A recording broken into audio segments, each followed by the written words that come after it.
Okay, hey everybody. Just before we start the video, welcome back to my channel. For anyone who's new, I'm Anexis, and I am a very voracious story consumer.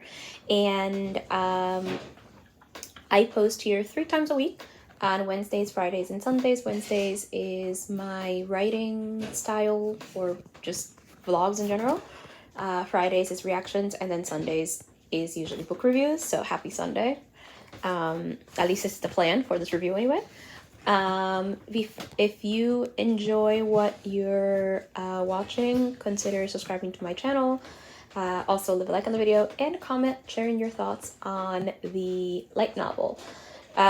You can check the description where you'll find links to my blind review series as well as my Overlord playlist. So if you haven't watched any of my Overlord content, you'll find the link in the description. Should be a bunch of videos now since I'm also reacting to the episodes. So you can find that there, and you can also find my blog if you're interested in my writing. So feel free to subscribe there if you want to see my writing. I post on Sundays at 5 a.m. I also try to post at 5 a.m. here on Wednesday, Friday, and Sunday when possible. And yeah, let's enjoy the review, and I'll see you on the other side.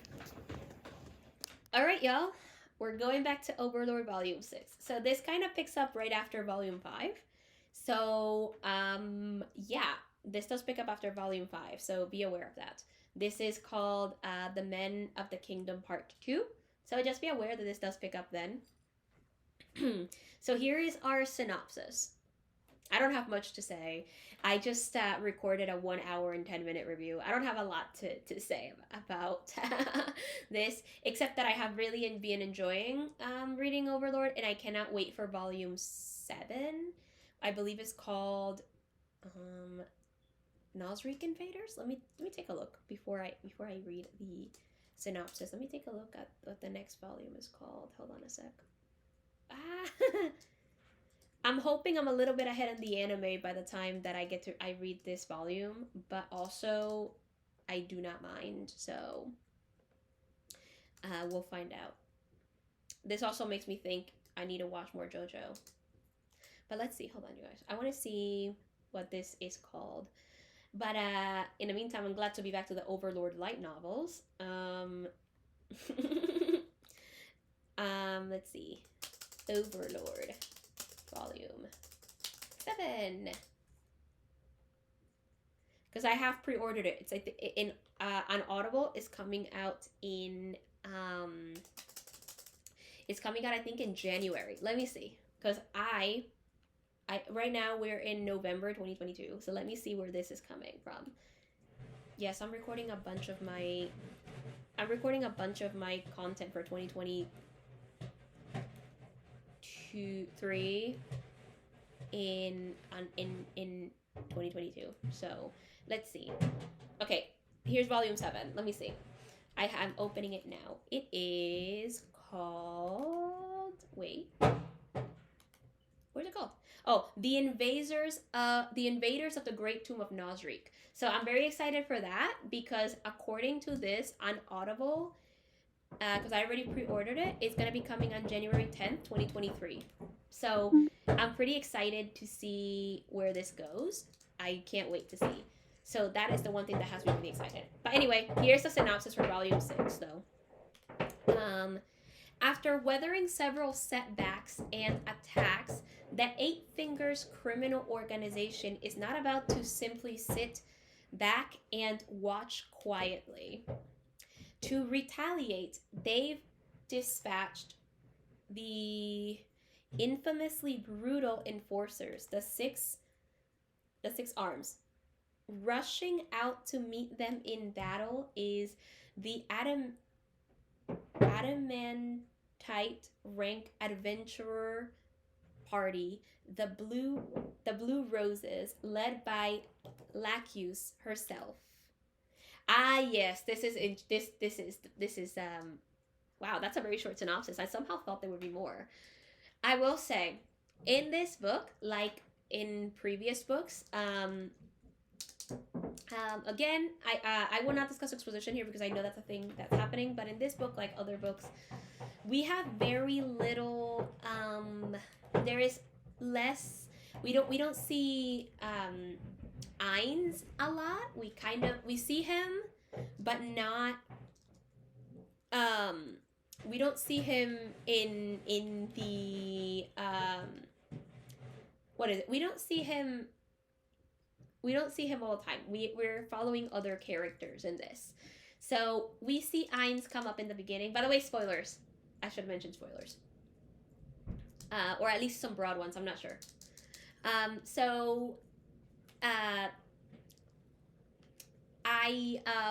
he basically, we see him more in the beginning where he is lecturing Sebas about not reporting the fact that he brought a new maid into the house, and it gets really interesting, I will say.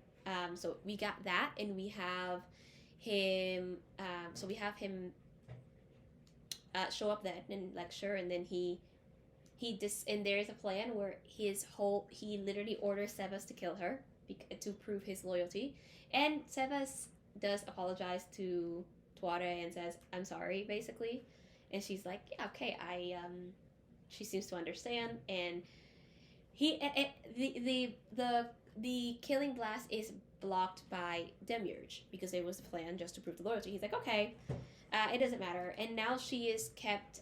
Now they have so far agreed to, to her to stay, and then we find out that she seems to be, I think she's Ninja's sibling or so on and so forth. And he decides to pay off.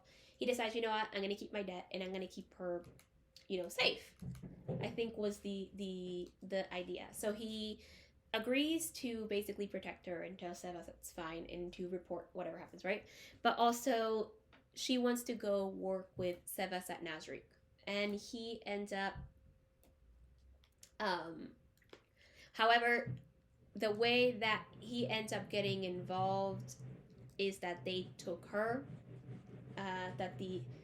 That the organization that had her took her and stuff, and yeah, he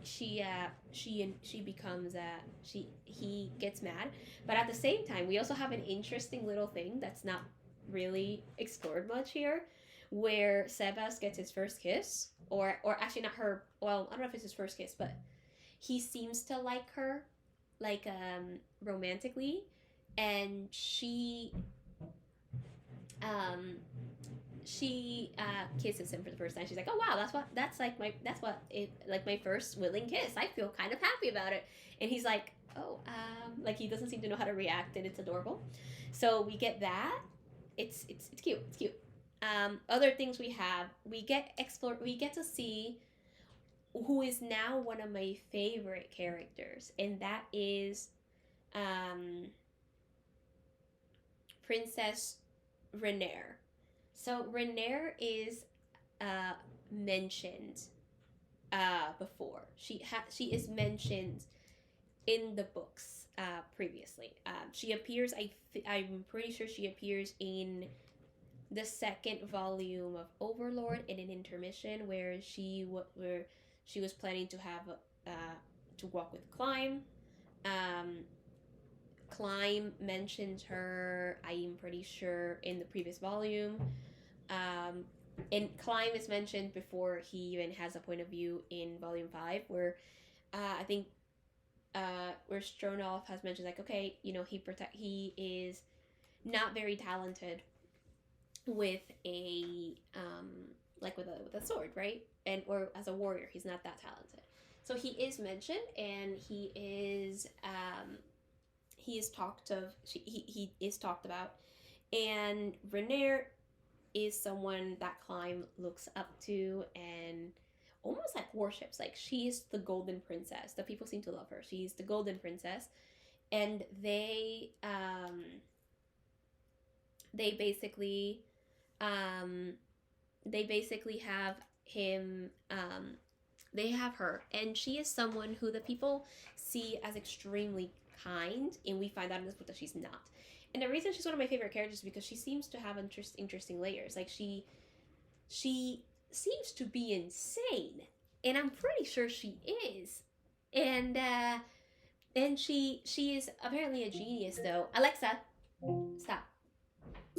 She definitely seems to be a genius who it is said that she's probably on par with Albedo.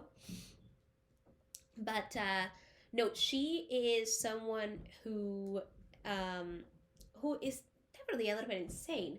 When she picked up Climb, she basically saw him like like a lost puppy. And she apparently wasn't talking or anything. Like she apparently had like a different because she grew up mainly isolated. It seems that her her mind got slightly twisted, and she wasn't like the other kids.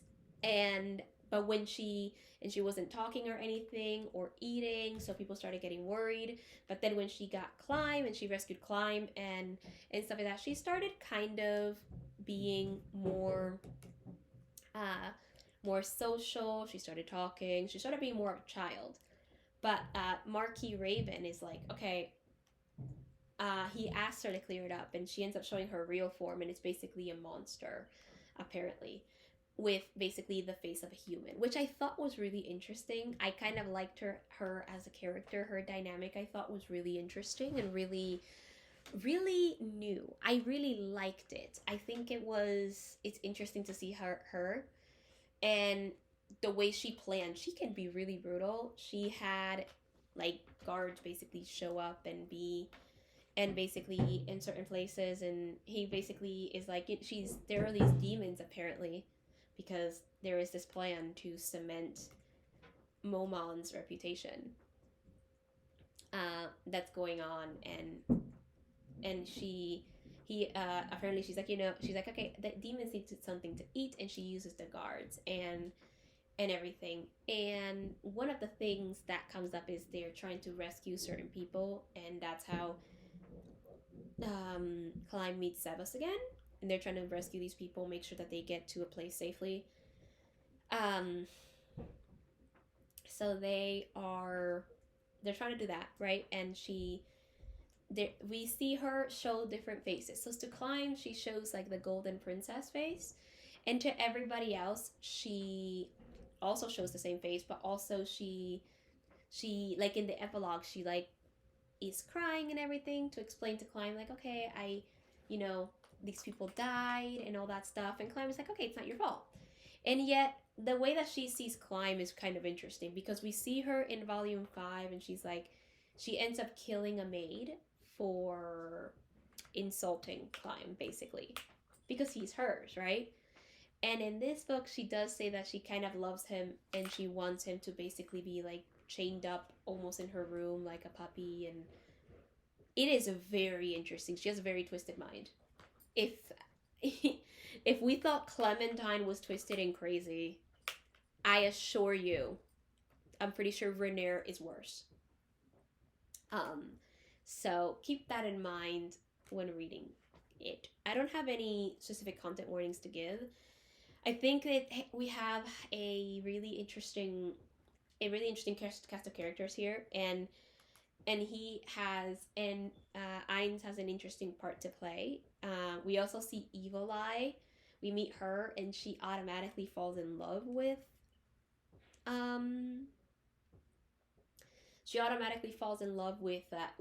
Ainz for rescuing her, and it seems to be like she's a vampire, so she hasn't shown people her real form, and I thought that was kind of interesting.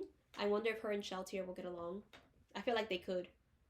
So I'm pretty excited to see what happens with that. And then, yeah, so we have that. We also have Lacus and the Blue Roses, whom I like. They get along quite well. There's not Lacus is a resurrectionist. They get along quite well with Reneer, and yeah, there is a lot going on in this book. For a 304-page book, there's a lot going on. And I like it. I really do like it. I found it kind of interesting to see what happens. I did give it 4 stars. I don't know, it just doesn't feel like a 5-star.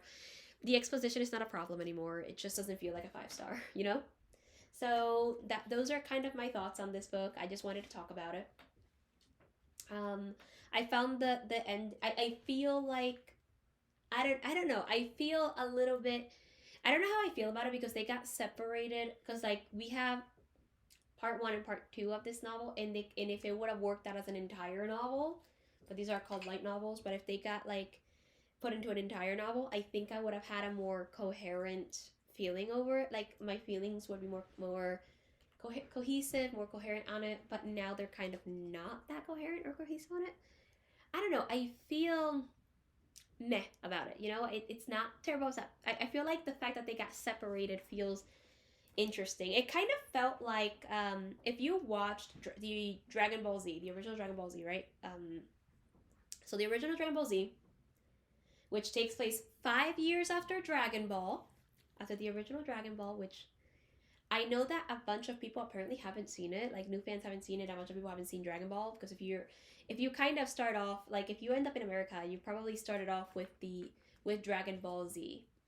I started with Dragon Ball Z, then moved to Dragon Ball, then watched GT, and then eventually watched Super. But it kind of started kind of differently because I started with Dragon Ball Z Kai. Then I watched the original Dragon Ball Z on YouTube, where I watched the 291 episodes in Spanish. Then I watched the original Dragon Ball in Spanish as well. Then I watched GT when they were giving it out on Nicktoons, which, by the way, the worst part about watching Dragon Ball GT on Nicktoons was that horrible theme song. Because they did not use the original theme song. They used a horrible theme song. Horrible. And then I watched Super, of course. And I'm thinking of rewatching Dragon Ball because why not? It's Dragon Ball. It feels good. So, yeah. So it feels kind of like watching Dragon Ball Z. So Dragon Ball Z starts off with... It starts off with, you know, the Saiyan arc. Then moves to the Namek arc. But the thing with the Namek arc, aka the Frieza saga, is that in the original Dragon Ball Z, there is some separation with it, right? Where you have Frieza being defeated by Goku in Namek. And then he kind of gets found and rebuilt into almost like a robot eventually. But after that happens, though, everybody is on Earth, right? By the time Frieza's defeated, everybody is on Earth, and the Namekians get the Namekians help by bringing the people Frieza killed back to life. They eventually move on to another planet, but after the Namekians leave planet Earth, there's a bunch of filler because Goku, one of the wishes they had is for Goku to return to planet Earth, or to bring back Goku to planet Earth. But that doesn't happen because Goku doesn't want to come. And they find out that he's training in a different planet or something.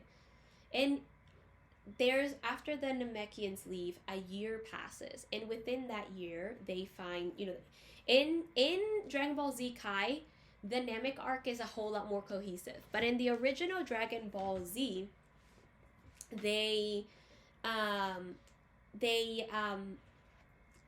it's more cohesive where Goku, there's like an episode maybe where a year, or like part of an episode where it's like a year passes and Goku's not here yet, Gohan is studying, and then they feel Frieza coming to the Earth, and then Trunks defeats him.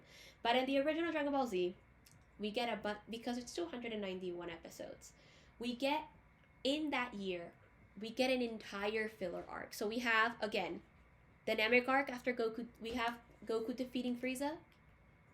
Then everybody goes to Earth. The Namekians go to another planet. And then they're waiting for Goku for a year, thinking that Frieza is dead. And then the middle of that, then there's the Garlic Jr. arc. And we have that filler arc that happens.